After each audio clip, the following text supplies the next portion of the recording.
Hey everybody, Yeah. thanks for tuning in to another episode of Mindset Check. Today I have Nick Roshdieh on the call. Nick, thanks for being on. Good to be here with you as always, David. From the moment we connected, I just knew you were a somebody I could definitely learn a lot from, somebody I could, share this journey of growth with. I'm excited to have you on the show. Today's title is Going Beyond Your Comfort Zone. I know we hear this all the time and this might feel a little bit overkill. A lot of things new are going to be presented today. Nick has a phenomenal morning routine, something to be admired, something to inspire you with. We'll dive into that in a second, but I wanted to talk about going beyond your comfort zones real quick, and then we'll dive into some of the cool ways that Nick has done that and continues to do that every day. So now Nick is a beast. This guy has created a morning routine that is inspiring, like I mentioned before. Nick, real quick, why don't you share with everyone what time you wake up? So I wake up at 3:45, the latest in the morning, every morning, pretty much Monday through Friday, and on Saturdays I wake up at about 5:15. What started that? So, this goes back to my early 20s. As you know, I've always been a workout guy. And I realized quickly that the only way to have a consistent workout every day was to really do it early in the morning. Because if I didn't, the day would go on and things come up. And next thing you know, I was working out a couple days, missing a day or two, and then working out a couple days again. So the only way, at least for me, I could have consistency was to train early. So I kind of developed that habit, started getting up early. And, in the beginning, it was really difficult. I was getting up at 5 and, working out at 6, and it was tough, right? It goes against your grain. Then I got married about 16 years ago. We were blessed with our first daughter. And then I realized, oh man, I got to get up even earlier. so, Yes. so at that point, I pretty much told myself the only way I was going to have the allocated time that I wanted to train, do cardio, do all that stuff in the morning, have my time, was to get up even before 4. So I started getting up even earlier at 3:45. And, once you do it for so long, it just becomes a habit. Like now I just don't even, I haven't used an alarm clock for years. I just, my body just wakes up and I go through my routine. Like anything else, it just becomes a habit. And life is about building more good habits than bad habits, right? So it's become a good habit and has served me really well in different magnitudes of my life. Were you always consistent with working out, waking up at 3:45 in the morning? It seems like that would be super challenging considering one, it's really dark out, and two, the bed's really nice and warm. Yeah, it's funny. Of course, it's like we're all humans, right? So of course, I went through my challenges and being inconsistent till slowly just start getting past it. I remember a long time ago when I first started working out, this old guy that took me under his tutelage to teach me, he said, no matter how bad you feel or how sick you are, get up and go to the gym because it's really not about the workout. It's about the mindset that you just keep going forward. That always stuck to my head, so I kind of embraced that That's and powerful. implemented that. So, there are days that I get up and go to the gym and just my workouts are only 50% of what they should be, but those are the best days because those are the tough days and those are your good wins. It's easy to get up and go when you're fresh and you feel good and you have a great workout. It's the days that are difficult that really actually build that grit, that desire, that win. So yeah, I mean, and I still go through those days, but again, once you build a habit, you're able to kind of fly a little bit higher than the where the turbulence is. I love that concept. So it's not about the workout necessarily. The biggest win comes when you actually wake up and you go to the gym, regardless of how you feel, regardless of even how your workout goes. The win has already been accomplished, right? You've already succeeded in a sense because you got up and you went to the gym. 100%. I mean, everything is energy, right? So energy in motion. So if you put that energy in motion, even when it's not spinning as fast as you like it to, all that matters is that you put that energy in motion. That's all that matters. It's not about how hard your workout is. It's about consistency. So, it's paid dividends for me. And, every once in a blue moon in the event, if I don't have a good night's sleep at all, and I'm like, okay, I'm better off if I just sleep in today, get an extra couple hours in, than going. I may get my sleep in, but in the back of my mind all day, I'm like, oh man, I lost that battle to myself. I Sure. always call it, the little me and the big me, and then the little me won today. So it happens once in a blue moon, and it's normal, but that's kind of how I treat it. Is there anything that you implemented in your process where it allowed you to be consistent? Like you said, you had the little big or the little me, the big me. What was your big me telling you? What was that part of you telling you to encourage you to get you up when you didn't want to get up? It's just living in the moment and doing everything I can. Most of us we have anxiety over the future and regrets over the past. And like you said, a lot of things that we carry with us, our personalities or culturally, religion, based on,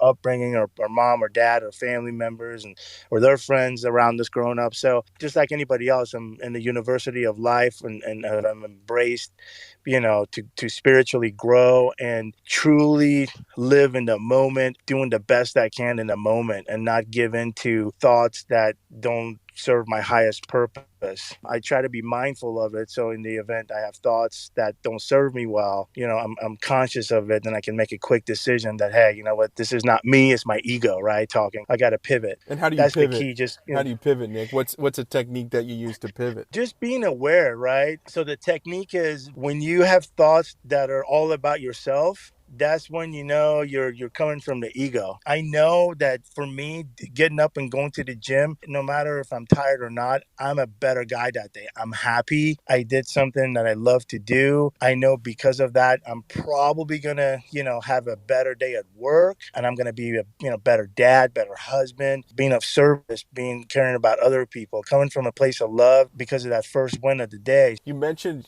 getting enough sleep and then still being committed to waking up and working out. Is there like a number that you say, okay, I have to get at least 3 hours of sleep? Obviously, there is a health component to that as well. I mean, I've gone some nights where I don't sleep well, and then I push myself and I'm like, you know what?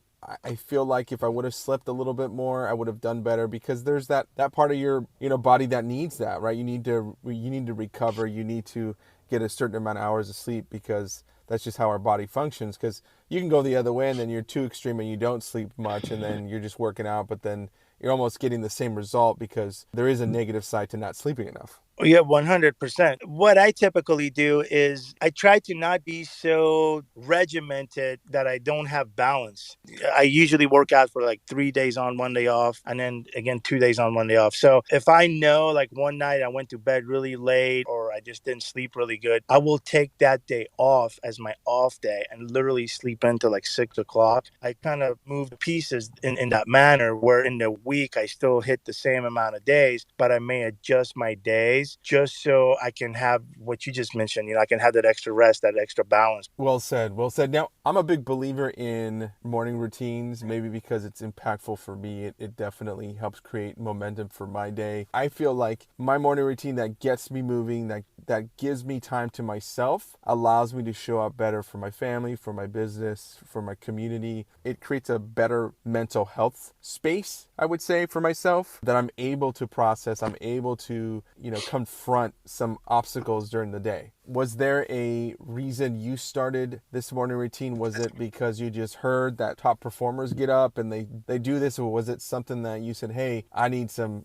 me time? When I first started training, it was, being healthy, and looking good for myself. But after that, it's almost completely pivoted. I call it my church, right? It's almost the mental part of it for me, because it kicks in your hormones, kicks in your endorphins, your serotonin level climbs up. So for me, it's that plug in, in the morning, to that energy, to that good feeling that really does it for me. It's funny. It seems like all year long, when I go to the gym, it's dark out. Yeah. It is. Yeah, nobody's up but you and a few other people. It's crazy. I mean, obviously you get Yeah, to and then a couple of coyotes you see running around the streets here and there.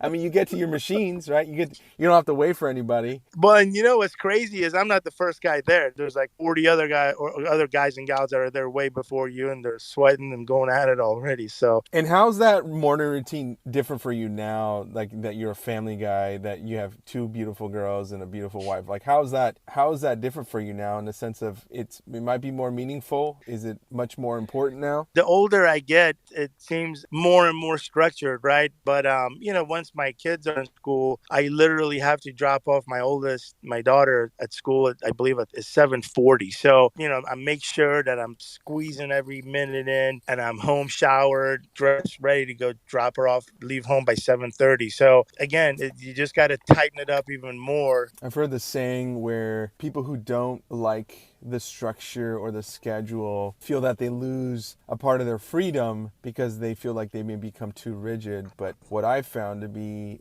true for me is the opposite. Because I have a schedule and a routine, I find more freedom. I'm actually able to fit more things. I'm able to do things at times that I feel are optimal for me. Do you find that to be true for you? Everything just depends on how you look at it in life, right? Like for me, there's nothing better than family. I love coming home to my family and seeing my wife and my daughter. So to me, that's everything. They're my why. I do what I do just so I could have we're blessed where we live, what we do, so we could have the freedom to spend the time with our family. Let's talk energy real quick.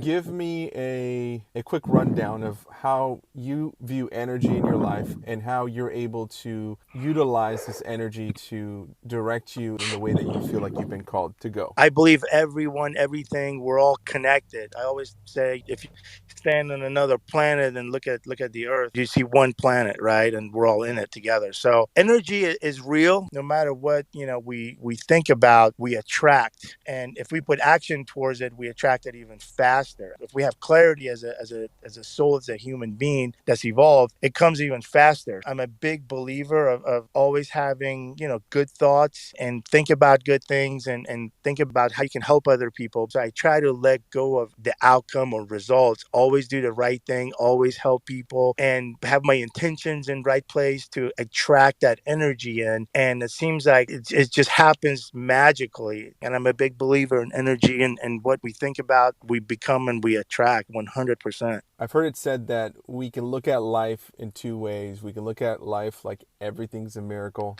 or we can look at life as everything's a chance. Some form of that was the quote. And if you really take the time to look all around you and look at how even you exist, it's a miracle. The amount of power and energy, like you said, that has gone into creating your life right now, it's powerful. And I'm so happy to hear that your family is your why, and you're feeling purposeful every day, and you're using your morning routine to really prime yourself for the day. Thank you for being an inspiration for me in my life. I know every time we've talked, you've just kind of shared with me new concepts, new ideas that really have refreshed my own perspective. And I appreciate that, Nick. Thank you so much for being on today. 100%, David. Always good hearing from you as well. Have a wonderful, blessed day today. Hey, you too, brother. And we'll have to connect and have you come on again to talk about energy and maybe some more of the spiritual side. 100%. All right, Nick, have a great day. Thanks again.